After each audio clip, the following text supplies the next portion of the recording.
5 reasons why I am no longer a Muslim. Now, I know that Muslims will explain these verses away. For them, they have a justification and they see things a different way. So if after what I have to say, you genuinely still believe what you believe in, that's fine by me. These are just the reasons why I left Islam. One of the first reasons I ever questioned Islam is when somebody brought up the verse to me where it said that you can beat your wife. Now, me as a Muslim, I could have never believed that, because in my head, Islam was perfect, peaceful, loving, amazing. So in my opinion, in my worldview, this could have never been a thing, you know? So finally, when I was brought up the verse, it was very clear that you are allowed to beat your wife. It's allowed. You are allowed. Now, I don't care how you explain this verse away, saying that, if you do 5,000 push-ups and then do 15 jumping jacks and then go to court of law and then you can hit your wife. It doesn't matter, because at the end of the day, it says you can hit your wife. And so that was one of the first things that, raised my red flags for Islam. Second thing I found really interesting was that Muhammad was not a peacemaker. He was actually a warlord, which was completely different from the narrative that I used to believe in. My narrative that growing up was that Muhammad is a peaceful man. Islam is a religion of peace because Islam means peace. Therefore, it's a religion of peace. But then if you read the Quran, if you read the surah, if you read Surah 929, if you read Surah 7, 8, 9, there's so many verses where Muhammad gives clear, cutthroat instructions to go kill the disbelievers, to fight in the name of Allah and His cause, and if people are not listening to you, and to pay the jizya. Now, the best argument that Muslims come up with is that it was self-defense. But it doesn't work that way, because self-defense is when somebody attacks you for no reason and you defend yourself. But when you go and attack someone and they fight back, and then you go, aha, they just fought me, so I can hit them back and I can kill them, that's not self-defense. Remember, Islam wasn't a religion before Muhammad came into the picture. It wasn't. Like, whatever you want to say, historically, Islam wasn't a religion before Muhammad came into the picture. Then Muhammad came in, started telling people, hey, start believing in Islam. I'm giving you a choice. Believe in Islam. Whoever agreed, and whoever didn't agree, they were like, no.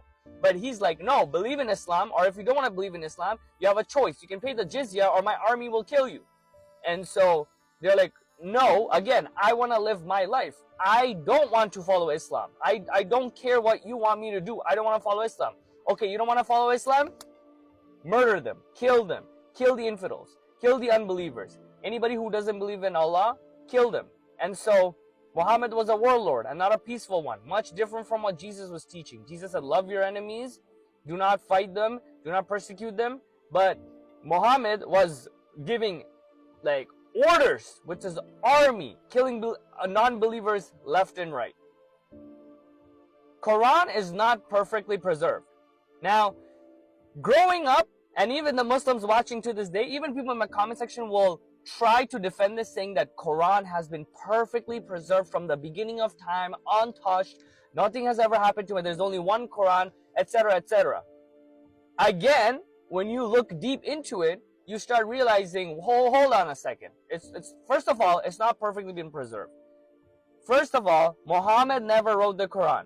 His believers, his companions did. And then as time went on, there was different Qurans. And then Uthman actually burned multiple Qurans, and he compiled his version of the Quran, and he kept one of them. He literally had two companions who were fighting between each other, where they didn't want to give up their version of the Quran because Uthman was going to burn them. So Uthman actually burned multiple Qurans, and then he made one Quran, right? And then that was passed on from generation to generation.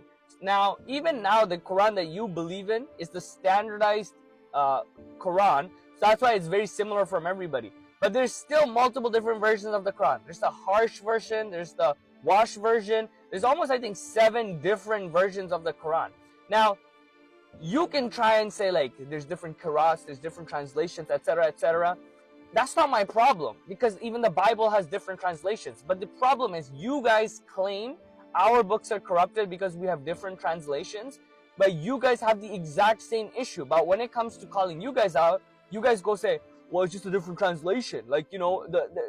There's not a difference. But if you look into it, there's words that are different. There's words that say he did it versus you did it versus the Prophet did it or Allah did it. There's different There's different words, different sentences that created in the error that's in the language. Now, if you want to argue that contextually everything is all the same, then you can't say the Bible is corrupt and you have an issue with the Bible, because Bible, that's all it is. That's an account of every different person who wrote it down, and they wrote it from their own lenses. So contextually everything is the same. Somebody might have given different details, but contextually it's all the same. But again, that's another reason that drew a huge red flag to me, because the claim was Quran's perfect and has always been preserved and never been changed. That's not true. Another main reason that I left Islam, or I'm no longer a Muslim, is funny because it puts me at risk, which is that if you live Islam, you are to be killed. According to the Sharia law, according to the law of Islam, according to the Quran, if you are a Muslim and you leave your religion, you should be killed. You should be murdered. Now that goes to show that you actually don't have a free will. It's very easy to sit there and be like you have free will when you don't, because as a any non-believer that's not a Muslim, like let's say as a Christian or any other religion, you can leave your religion because that's your choice. You can make the choices. If I don't choose Jesus today, I can do that. And Christians are not going to come kill me and persecute me because I decided to leave Christianity. Because I have my own free will and I can make that choice. In Islam, however, you don't get that choice. Which goes to show that you're brainwashed and you're submitted and you're put in there as a slave. And they're telling you, if you live Islam, you will die. Therefore, sit down, obey Islam, and do whatever you're told. You're not even allowed to question Islam.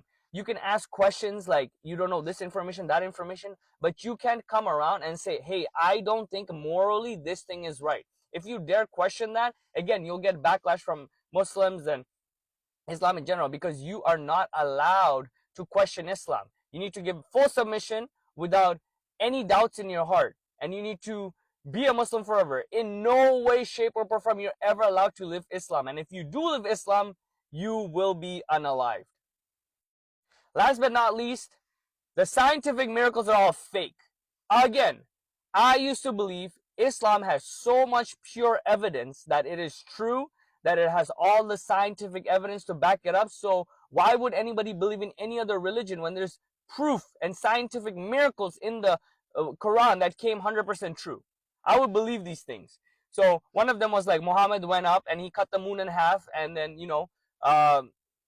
everybody saw that, or something like that. Again, I honestly I forgot the story, but Muhammad went up and he cut the moon in half. That was the scientific miracle.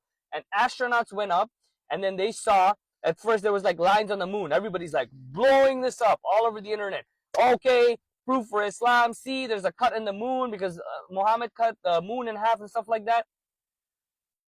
A while go by, you do some research, you find out there's a bunch of cuts and dusts everywhere in the moon. There's no evidence that the moon was cut in half. So that scientific miracle is fake.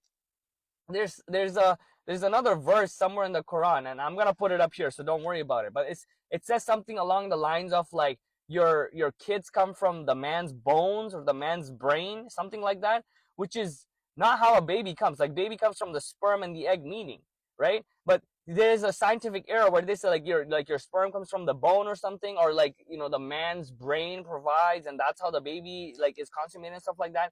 So again, another error in the Quran about scientific miracles. So they claimed to have thousands of scientific miracles in the Quran, but they didn't have any. So for all of these multiple different reasons, I decided from my own logical rationale that all of these things, they don't add up. The logic doesn't add up. The morality doesn't add up. The peace and violence they claim, like self-defense they claim, it doesn't add up. For all of these reasons, I just decided I'm out.